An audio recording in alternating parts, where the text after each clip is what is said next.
Pokračujú 5. podujatím sezóny majstrovstva Európy v autokrose v kubatúre do 1600 cm kubeckých.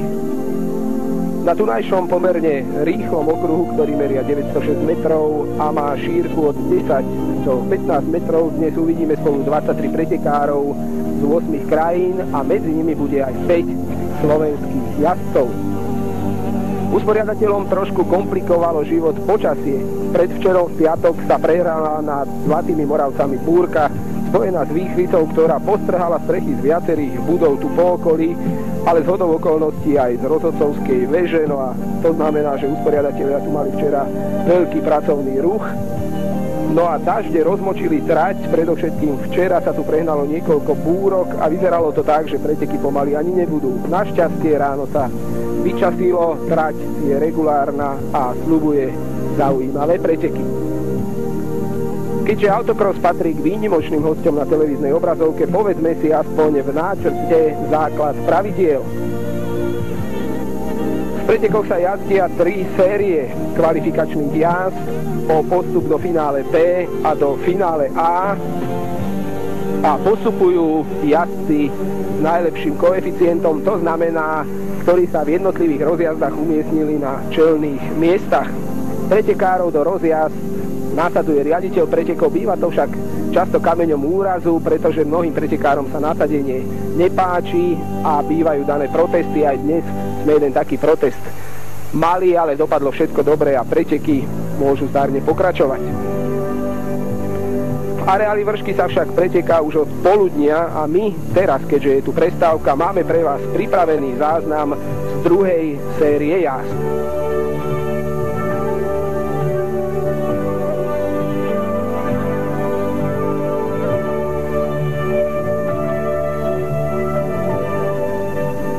Takže pripravená je v poradí 4. jazda dnešného dňa a prvá v druhej sérii. Štartovať v nej budú títo pretekári. Tu sa dívame so 16 na slovenského reprezentanta Antona Lacka, ktorý bude štartovať z prvého radu. Vedľa neho s 27 bude ďalší slovenský reprezentant Vladimír Sagan.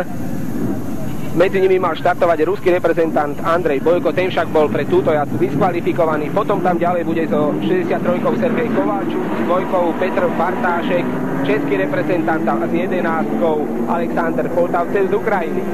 Bolo však už odštartované a okamžite po štarte sa dostal dopredu so 16 Anton Lacko, slovenský reprezentant, ktorý aj v prvej dnešnej jazde skončil na 2. mieste a to je výborné, lebo má obrovskú nádej dostať sa do finále. Pred neho však v tejto chvíli s 2 išiel Petr Bartášek, vynikajúci český reprezentant, druhý muž priebežného poradia majstrovstiev Európy a vicemajster Európy minulej sezóny.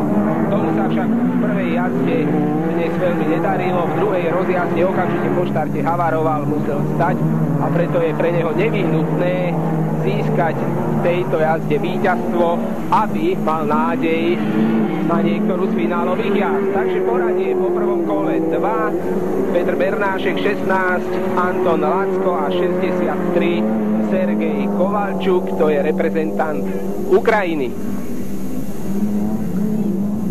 Som vám dlžný informáciu, že tieto série alebo vyraďovacie jazdy sa jazdia na 6 kôl, finále A i finále B, potom na kôl 8. Petr Bartášek si okamžite získal náskok.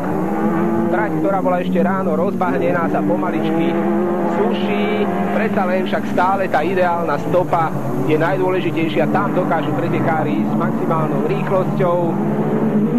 Predbiehanie je ešte stále komplikované. Tak to bude pravdepodobne zatiaľ aj v tejto jazde.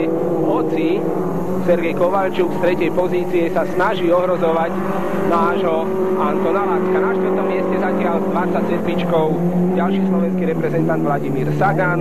No a na poslednom mieste zatiaľ s 11. Alexander Poltavcev z Ukrajiny. Petr Bartášek jazdí na vozidle Audi s pohonom všetkých 4 kolies. Má pre túto sezónu postavený nový voz, ale ako sám hovoril, má obrovské problémy s motorom a horko ťažko sa mu podarilo dať na tieto preteky vozidlo dohromady. teda druhý Anton Lacko a tretí Sergej Kovalčuk. Pretekári nastupujú v troch sériách a vždy sa im rátajú dve najlepšie umiestnenia pre postup do finále. Keďže Anton Lacko bol aj v prvej svojej jazde, v prvej sérii, dnes druhý, má zatiaľ súčet 4 a to by malo na niektoré z finálových miest stačiť. Petr Bartášek, ako som už spomínal, potrebuje túto jazdu vyhrať, aby zostal v hre, pretože v tej prvej rozjazde preteky nedokončil. Dokonca zostávajú ešte dve kola. Tu v cieľovej rovinke dosahujú pretekári rýchlosť až okolo 140-150 km za hodinu a jazdia na 6. prevodový stupeň. Inak na tejto trati, ktorá je mimoriadne rýchla, väčšinou jazdia na 3., 4. a 5. Tu práve v tejto pasáži Petr Bartášek jazdí na 3., teraz zaradí 4. až 5. stupeň. Ľavotočivom padáku preradí na 3. rýchlostný stupeň a opäť na 4.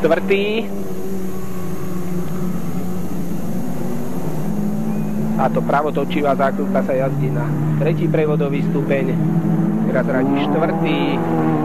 a opäť na 3. stupeň a potom už v cieľovej rovinke 3, 4, 5,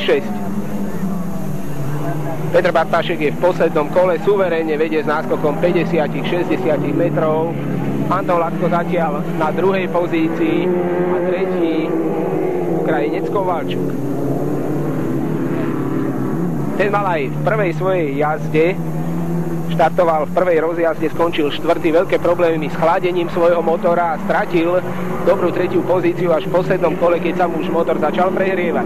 27. zatiaľ 4. Vladimír Sagan a na poslednom mieste v tejto rozjazde Alexander Poltavcev z Ukrajiny. Petr Bartášek sa už blíži pomaličky do cieľa, o jeho víťazstve nie je pochýb. Áno, je to tak. Petr Bartášek víťazí, na druhom mieste Anton Lacko a tretí Sergej Kovalčuk. Také poradie na prvých troch miestach s veľkým odstupom, za nimi sa pomaličky blížia do cieľa s 27. Vladimír Sagan a s 11. Alexander Poltavcev. Petr Bartášek už bol na ceste do depa.